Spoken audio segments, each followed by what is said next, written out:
Hello everyone. तो जैसा आप लोगों को पता है और परसों संडे यानी 21 सितंबर को आप लोगों का वीडियो पटवारी का पेपर है।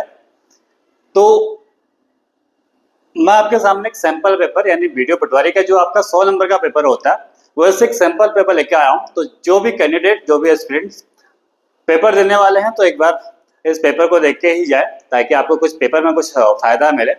तो बात करते हैं कुछ क्वेश्चन की, यानी टोटल 100 क्वेश्चन है, उसमें 20-20 क्वेश्चन के 4-5 सेट लेके आऊंगा। तो पहले बात करते हैं पहले क्वेश्चन की।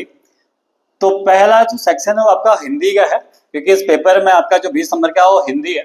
तो बात करते हैं पहले क्वेश्चन की। पहले क्वेश्चन पर लिखा हुआ है, सर्वेश्वर दयाल सक्सेना को किस रचना के लिए साहित्य अकेडमी जो पुरस्कार है वो दिया गया। तो 4 ऑप्शन है, तो इसमें जो आपका सही आंसर है वो है आपका ऑप्शन ए, यानी खोटियों पर टंगे लोग। तो इसके लिए सर्वेश्वर दयाल सक्सेना को साहित्य अकेडमी पुरस्कार मिला हुआ है। बात करते हैं दूसरे क्वेश्चन की। तो दूसरा क्वेश्चन कह रहा है, निम्नलिखित में से कौन सा शब्द देशज नहीं है। तो इसमें एक है डिवरी, दूसरा है पगड़ी, फिर है पुष्कर और फिर है डोर। तो इसका जो सही आंसर है वो आपका है ऑप्शन सी, यानी पुष्कर। यानी जो पुष्कर है वो हमारा देशज नहीं है। बात करते हैं अगले क्वेश्चन की। तो तीसरे क्वेश्चन में लिखा हुआ है, सवेरा हुआ और आप लोग शिमला पहुंचे। तो ये किस प्रकार का वाक्य है। पहला ऑप्शन है सरल वाक्य, फिर है मिश्र वाक्य, फिर है संयुक्त वाक्य और फिर है सकारात्मक वाक्य। तो इसका जो सही आंसर है वो आपका ऑप्शन सी, यानी संयुक्त वाक्य है।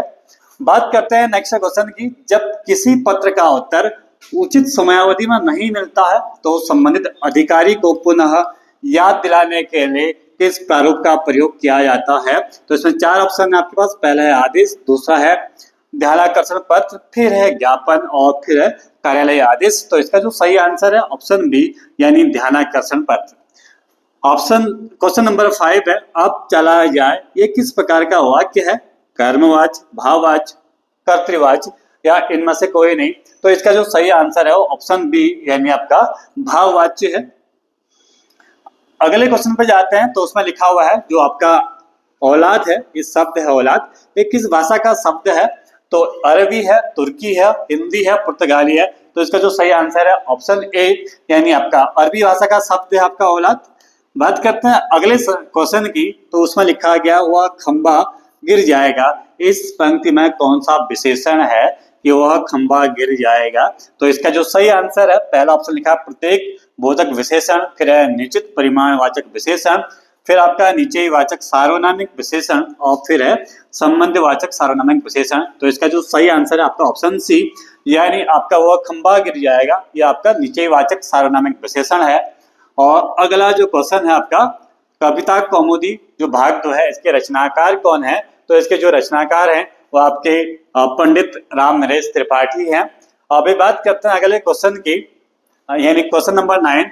इसमें लिखा हुआ है, कौन गुणवाचक विशेषण नहीं है। तो इसमें 4 ऑप्शन है। पहला है टिकाऊ, दूसरा है गुजराती, फिर है प्रत्येक, फिर है लंबा। यानी सब बताना है आपको कि गुणवाचक विशेषण नहीं है। तो इसमें जो प्रत्येक है वो आपका गुणवाचक विशेषण नहीं है, बाकी और जो शब्द है वो आपके गुणवाचक विशेषण है। अगला एक शब्द है वो इसमें लिखा गया मुझे, एक किस प्रकार का सर्वनाम है। तो इसमें एक है उत्तम पुरुष, फिर है मध्यम पुरुष, फिर अन्य पुरुष, कोई नहीं। तो इसका जो सही आंसर है ऑप्शन ए, यानी आपका उत्तम पुरुष है। अगला क्वेश्चन लिखा हुआ है, जो बनावटी हो ये वाक्यांश है, इसके लिए कौन सा शब्द उपयुक्त है। यानी जो बनावटी हो यानी जिसको बनाया गया वो आपका कृत्रिम यानी आर्टिफिशियल इसका आंसर है। अगला क्वेश्चन है, निम्नलिखित में से कौन सा पंचम अक्षर है, 5वां अक्षर है। इसमें घ, त, प और म। तो इसका जो सही आंसर है डी, यानी म इसका आपका पंचमाक्षर है। और बात करते हैं नेक्स्ट क्वेश्चन की। तो इसमें लिखा गया, कौन सा अशुद्ध शब्द इसमें से है।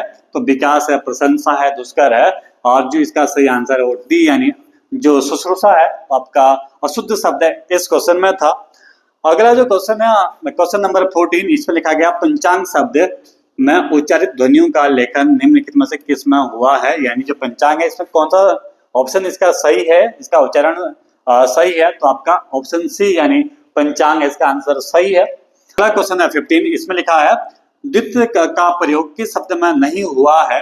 तो इसमें 4 ऑप्शन है, सच्चा, कुत्ता, बलगा, बग्गा। तो इसका ऑप्शन जो सी है बलगा, इसमें क्या है, द्वित्व का प्रयोग नहीं किया गया है। फिर बात करते हैं क्वेश्चन नंबर 16 की। प्रथम राजकीय जो भाषा है उत्तराखंड की वो कौन सी है? वो आपकी हिंदी है। और द्वितीय जो राजकीय भाषा है वो आपकी संस्कृत है। बात करते हैं अगले क्वेश्चन की। तो क्वेश्चन नंबर है 17, मिथ्या। इसका आपको अपोजिट यानी विलोम बताना है। तो आपको दिख रहा है कि जो सत्य है आपका इसका आंसर डी है। फिर बात करते हैं अगले क्वेश्चन की। क्वेश्चन नंबर 18, कौन सी द्रविड़ परिवार की भाषा है? तो आपको पता होगा इससे नॉर्थ इंडिया की उड़िया, बांग्ला, असमिया सब नॉर्थ इंडिया की है। तो इसका जो सही आंसर है कन्नड़, ये द्रविड़ परिवार की भाषा है। अगला जो क्वेश्चन है 19, खड़ी बोली हिंदी में सर्वप्रथम रचना करने वाले कवि, उनका नाम क्या है? तो खड़ी बोली हिंदी में सर्वप्रथम जिसने रचना की है उस कवि का नाम है आपके अमीर खुसरो। और लास्ट क्वेश्चन है और अमीर खुसरो। अब इसके बाद अगला जो क्वेश्चन है, शकुंतला जो नाटक है इसका खड़ी बोली में अनुवाद किसने किया था? तो 4 ऑप्शन है इसमें, जो आपका ऑप्शन बी है राजा लक्ष्मण सिंह, ये आपके इसका सही आंसर है। तो इस प्रकार आपकी जो 20 क्वेश्चन है इसकी श्रेणी यहीं पर खत्म होती है। तो अगले 20 क्वेश्चन के लिए आप अगली वीडियो देख सकते हैं। Thank you.